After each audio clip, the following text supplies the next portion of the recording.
Nasional akhir kami melekam mengenai berita Perdana Menteri Datuk Seri Najib Tun Razak mahu pasukan penyiasatan diberi jaminan keselamatan untuk memasuki kawasan pesawat Malaysia Airlines MAS MH17 yang terhempas di Ukraine.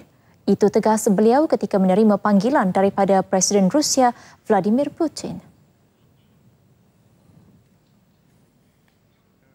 Menurut Perdana Menteri Datuk Seri Najib, ia boleh dilakukan menerusi genjatan senjata sementara di antara Ukraine dan kumpulan pemberontak. Saya telah menegaskan betapa perlunya kawasan tersebut tidak diganggu dan tidak diusik apa jua yang boleh disifatkan sebagai bahan bukti untuk dijadikan asas dalam siasatan nanti. Presiden Putin responnya dia faham dan dia akan cuba bantu menggunakan pengaruhnya untuk membolehkan pasukan siasatan ini memulakan penugasan mereka. Dan dia kata dia berharap bahawa Presiden Poroshenko, Presiden Ukraine, bersetuju untuk gencatan senjata sementara. Terdahulu, Perdana Menteri Datuk Seri Najib menghadiri majlis berbuka puasa bersama-sama blogger dan pengamal media dalam talian di Surau Al-Muhammadi Angkasa Puri. Beliau turut menerima panggilan beberapa pemimpin dunia susulan nahas pesawat Malaysia Airlines MAS penerbangan MH17 di Ukraine, antaranya daripada Setiausaha Agung Pertubuhan Bangsa-Bangsa Bersatu PBB Ban Ki-moon. Perdana Menteri dilihat bercakap mengenai tragedi MH17 itu kira-kira 10 minit dengan Ban sebelum beliau menunaikan solat maghrib. Jika benar pesawat MH17 ditembak jatuh, Malaysia akan mendesak pihak yang bertanggungjawab dalam tragedi itu diseret ke muka pengadilan. Malaysia juga beikrar akan menyiasat secara terperinci punca yang menyebabkan pesawat Malaysia Airlines itu terhempas di Ukraine. Dalam sidang media khas kira-kira pukul 4.30 pagi tadi, Perdana Menteri Datuk Seri Najib Tun Razak yang kelihatan sugul menegaskan laluan penerbangan pesawat berkenaan adalah selamat dan tidak tertakluk kepada sekatan. Beliau juga menerima panggilan telefon daripada Presiden Amerika Barack Obama dan mereka sependapat bahawa satu siasatan tanpa sebarang sekatan perlu dijalankan. No team must have full access to the crash site, and no one should interfere with the area or move any debris, including the black box. Beliau turut mengajak rakyat Malaysia mendoakan semua penumpang dan kru pesawat MH17. This is a tragic day in what has already been a tragic year for Malaysia. As we work to understand what happened, our thoughts and prayers are with the family and friends of those on board the flight. I cannot imagine what they must be going through at this painful time. The flight's passengers and crew came from many different countries. But today, regardless of nationality, we are all united in grief. Thank you. Malaysia menghantar sebuah pesawat khas ke Kiev yang membawa pasukan bantuan bencana khas Malaysia dan pasukan penyelamat serta pasukan perubatan. Menteri Pertahanan Datuk Seri Syamuddin Tun Hussein menyangkal dakwaan kononnya pesawat MH17 ditembak jatuh di Ukraine kerana menggunakan laluan larangan. Tegas beliau, laluan sama telah digunakan oleh beberapa pesawat syarikat penerbangan lain dan spekulasi mengatakan pesawat MH17 telah menggunakan laluan yang menjadi kawasan larangan adalah tidak benar. Buat masa ni seperti yang diumumkan oleh Yang Amat Berhormat Perdana Menteri pagi tadi, penting untuk kita pastikan bahawa no stones unturned dalam kita melihat ke hadapan, dan ini akan terus dilakukan. Dan saya nyatakan tadi, kalau sekiranya sah bahawa pesawat MH17 ini ditembak jatuh, maka kita akan pastikan no stones unturned untuk mencari mereka yang bertanggungjawab. Semua pihak diminta tidak membuat sebarang spekulasi tanpa pengesahan terlebih dahulu. Menteri Pengangkutan Datuk Seri Lia Tiong Lai dalam sidang medianya petang tadi dihujani soalan utama yang mempersoal laluan yang diambil MH17 merentasi ruang udara yang didakwa berisiko. Namun, beliau menepis segala spekulasi dan pertikaian tentang laluan itu. Ia diluluskan dan disahkan selamat oleh Badan-Badan Penerbangan Antarabangsa termasuk Persatuan Pengangkutan Udara Antarabangsa IATA.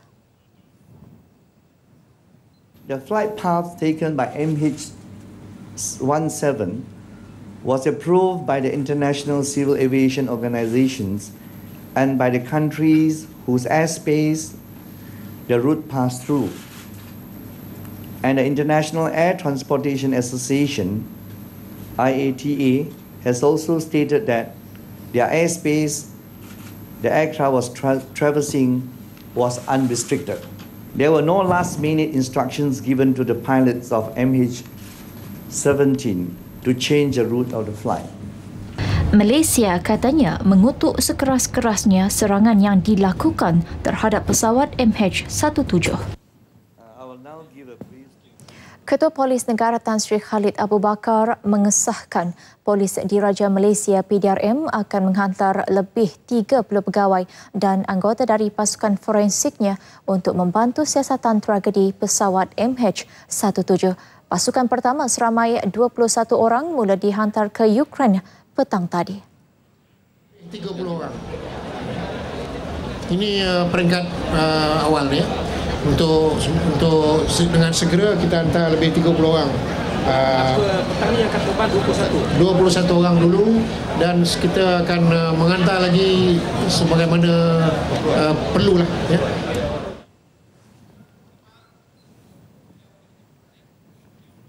Sementara itu, Kerajaan Malaysia belum dapat maklumat rasmi berhubung laporan penemuan kotak hitam pesawat MH17 oleh pemisah Ukraine dan dikatakan akan dibawa ke Moskow. Bagaimanapun, pihak berkuasa Ukraine memberi jaminan kepada Malaysia bahawa siasatan segera akan dilaksanakan berhubung tragedi MH17. Saya telah menekankan bahawa kawasan tersebut perlu dijaga dengan baik, dan sekiranya kita dapat cari black box, maka Ukraine Authority yang merupakan investigating authority perlu memastikan semua kesan-kesan dapat dijaga dengan baik. So kita yakin bahawa satu independent committee akan ditubuhkan, dan Ukraine Authority telah pun bersetuju untuk memastikan bahawa siasatan lanjut akan dilaksanakan dengan segera. Ukraine telah menubuhkan unit respons krisis melalui kedutaannya di Kuala Lumpur berikutan tragedi pesawat MH17 yang terhempas di Ukraine semalam. Duta Ukraine di negara ini, Ihor Vihumeni, berkata unit sama turut ditubuhkan di Kementerian Al-Hewal Luar Ukraine. Antara tugas unit ini adalah memberi maklumat kepada anggota keluarga mangsa nahas dan menyelaraskan interaksi di antara kedutaan dan konsulat yang ditauliahkan di Ukraine. Of course, we would like to make, and I'm sure they will work the possibility for the international team with the participation of Malaysian group, but there will be not only Malaysian, there will be also the representatives of ICAO, United States, and some other countries, and of course from Netherlands there will be also the team, because the majority of people from Netherlands. So actually, to have the chance to work normally there, to make what they need to make, and to make. Ihor menegaskan Perdana Menteri Ukraine Arseniy Yatsenyuk memberi jaminan siasatan punca nahas pesawat Malaysia Airlines MH17 akan dilaksanakan secara adil dan menyeluruh untuk dibawa ke muka pengadilan. Saya ingat lagi masa mula-mula bertudung. Bila bertudung,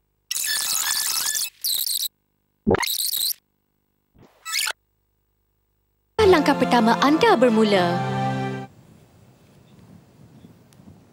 Semua penerbangan kendalian Malaysia Airlines MAS ke Eropah tidak akan melalui ruang udara Ukraine, sebaliknya menggunakan laluan alternatif yang ditetapkan, iaitu ruang udara di selatan Turki. Kenyataan media terbaru itu dikeluarkan 8.20 malam ini susulan nahas MH17 yang dilaporkan ditembak dan terhempas di timur Ukraine. Laluan udara terbaru itu sudah diluluskan oleh Pertubuhan Keselamatan Penerbangan Udara Eropah Eurocontrol yang bertanggungjawab mengenal pasti laluan selamat pesawat awam untuk melalui ruang udara Eropah. Laluan penerbangan biasa sebelum ini telah diisytiharkan selamat oleh Pertubuhan Penerbangan Awam Antarabangsa.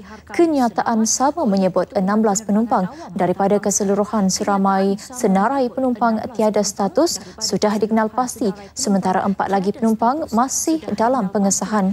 Seorang warga New Zealand antara yang baru dikenal pasti. Penerbangan MH17 dari Amsterdam ke Kuala Lumpur membawa seramai 298 orang penumpang, termasuk 15 anak kapal dan 3 bayi. Dan berikut adalah pecahan warga negara penumpang MH17 yang dikeluarkan Malaysia Airlines.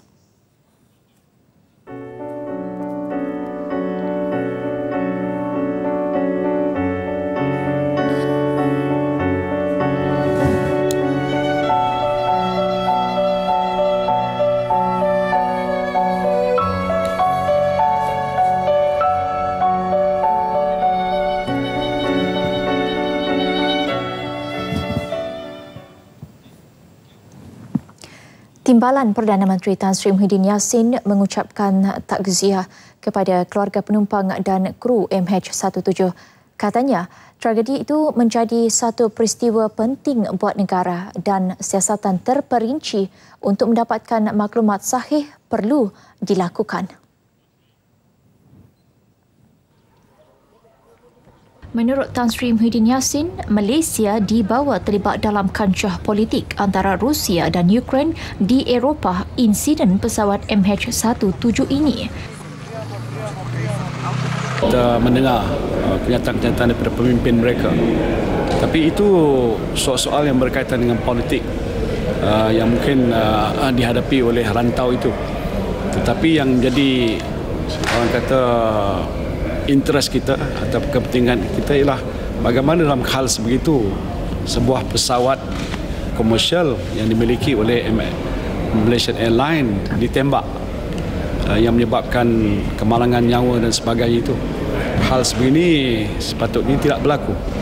Tetapi kita terjebak dalam kancah konflik yang sebegitu.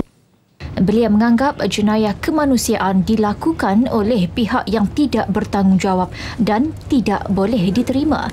Tan Sri Muhyiddin bercakap kepada media selepas mesyuarat agung tahunan Tan Sri Muhyiddin Charity Golf 2014 di Bukit Kiara.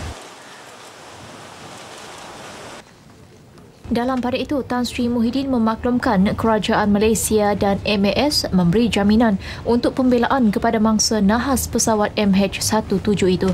Satu pesawat khas akan dihantar ke lokasi kejadian, manakala sebuah badan khas untuk menyiasat tragedi tersebut. Besok kita dapat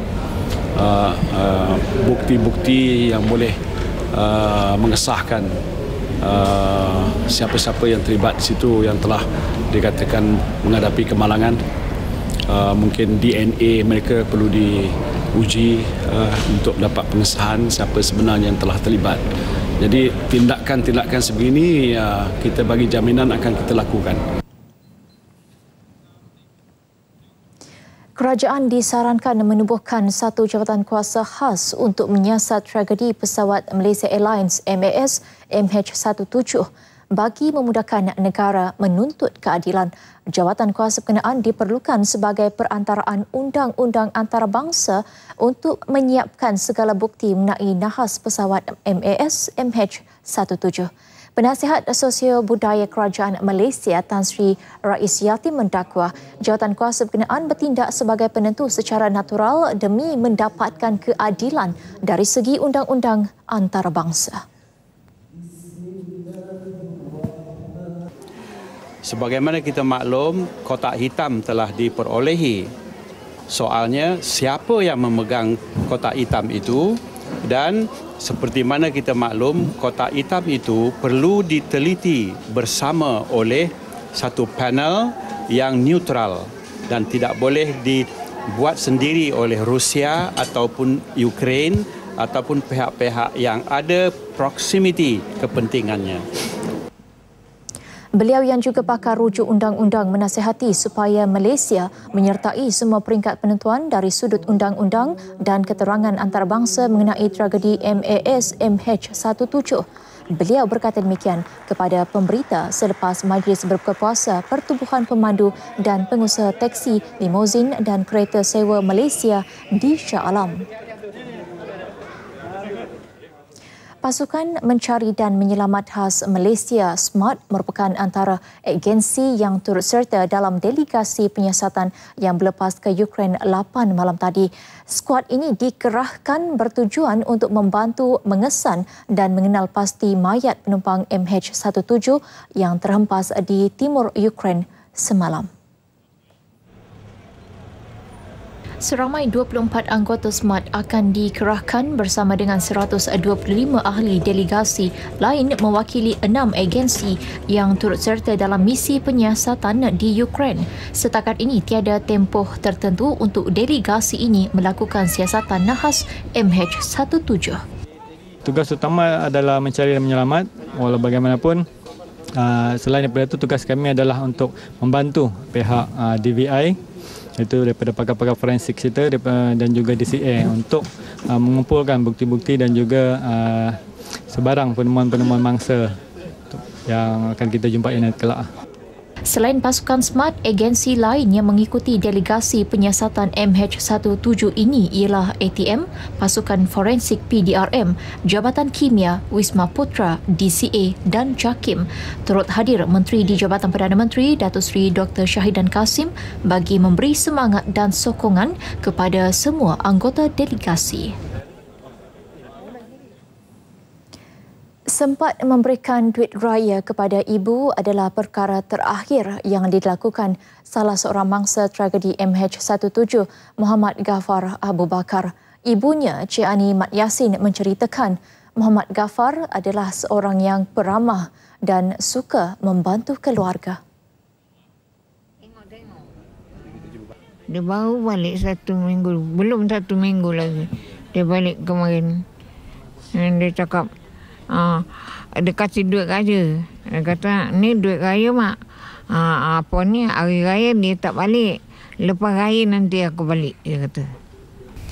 Petang tadi, Menteri Pengangkutan Datuk Seri Liau Tiong Lai bersama Timbalan Menteri Komunikasi dan Multimedia Datuk Jailani Johari dan Ketua Pengarah Jabatan Penerbangan Awam Datuk Azharuddin Abdul Rahman sempat meluangkan masa mengunjungi waris keluarga penumpang MH17 di Anjung Tinjau KLIA. Cik Ani memberitahu tragedi yang menimpa anaknya hanya diketahui melalui salah seorang cucunya. Dah pukul 3 pagi.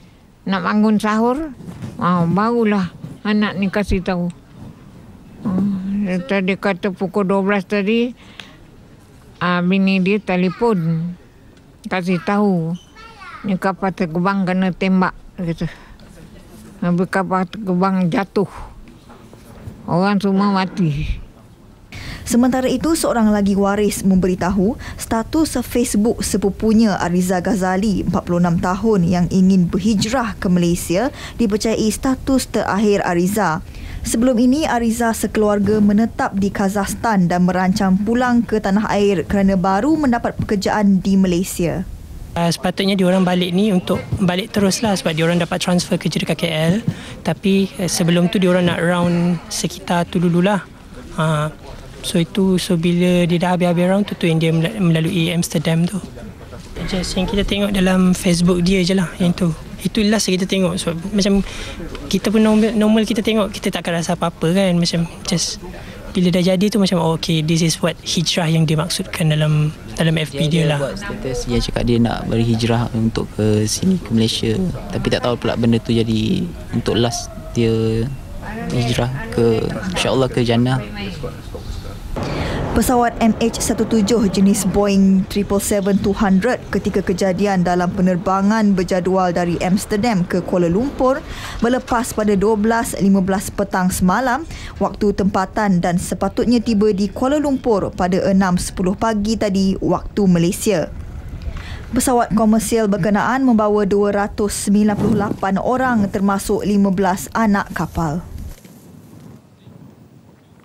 Bagi Menteri Besar Kedah Datuk Seri Mukhris Tun Mahathir, beliau melahirkan rasa simpati dan terkejut dengan tragedi MH17 yang terhempas di timur Ukraine. Apatah lagi, ini insiden kedua melibatkan pesawat milik Malaysia selepas tragedi kehilangan MH370 pada 8 Mac lalu. Jadi sekarang ini yang kita perlu lakukan ialah untuk menapasti siapa yang telah melakukan angkara ini secepat mungkin dan membawa mereka ke muka pengadilan. Selepas majlis berbuka puasa di PWTC, Datuk Mukhris bersama beberapa wakil NGO mengadakan majlis tahlil untuk mangsa nahas MH17 yang terkorban.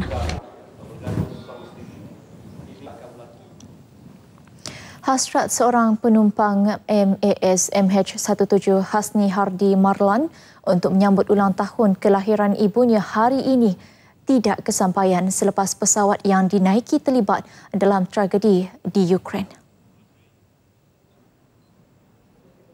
Menurut Maslan Masiran, bapa mangsa, anaknya memberitahu keluarga mengenai hasrat tersebut setibanya di Malaysia. Ibunya yang sentiasa berhubung dengan mangsa melalui telefon juga menerima mimpi kehilangan Hasni 3 bulan lalu. Terpaksa reda lah kan, memang berdebar lah.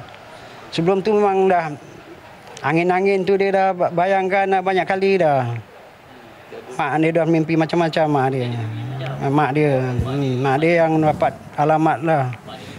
Macam-macam dia kata pergi masjid. Kat masjid Batu 6 tu lah dia lepas sembahyang ke apa dia kata selipar dia hilang sepasang. Dia tengok anak saya tu hilang dia kata. Gaib tak nampak. Beliau ditemui kru RTM di kediamannya di Taman Sri Alam 2, Batu 6, Segamat, Johor. Bapanya, seorang pesara tentera, menerima berita kejadian itu melalui rakan sekerja mangsa yang pulang ke tanah air sebelum ini. Jelasnya lagi, anaknya berhasrat menamatkan perkhidmatannya di luar negara dan berkhidmat di Malaysia. Mangsa yang berumur 30 tahun bekerja sebagai jurutera gas di sebuah syarikat perkapalan di United Kingdom. Sementara itu, JAKIM menghantar 10 imam ke Kiev, Ukraine untuk membantu dari aspek pengurusan jenazah dan bimbingan berkaitan agama ekoran tragedi pesawat MAS MH17 yang terhempas semalam. Ketua Pengarah JAKIM Datuk Othman Mustafa dalam kenyataan berkata perwakilan JAKIM itu diketuai Imam Besar Masjid Putra Putrajaya Abdul Manaf Ahmad. Menurut beliau, bagi tujuan mengadakan solat jenazah gaib pula, JAKIM akan memaklumkan kepada seluruh masyarakat sebaik urusan pengurusan jenazah dimandi dan dikafankan selesai. Beliau menjelaskan JAKIM turut menghantar pegawainya ke Hotel Marriott Putrajaya bagi mengeplai solat tarawih, bacaan Yasin, tahlil serta bimbingan kerohanian khusus kepada keluarga mangsa Islam yang ditempatkan di hotel tersebut. Datuk Othman juga meminta semua masjid dan surau di seluruh negara sama-sama mengadakan bacaan tahlil khusus kepada mangsa yang terlibat.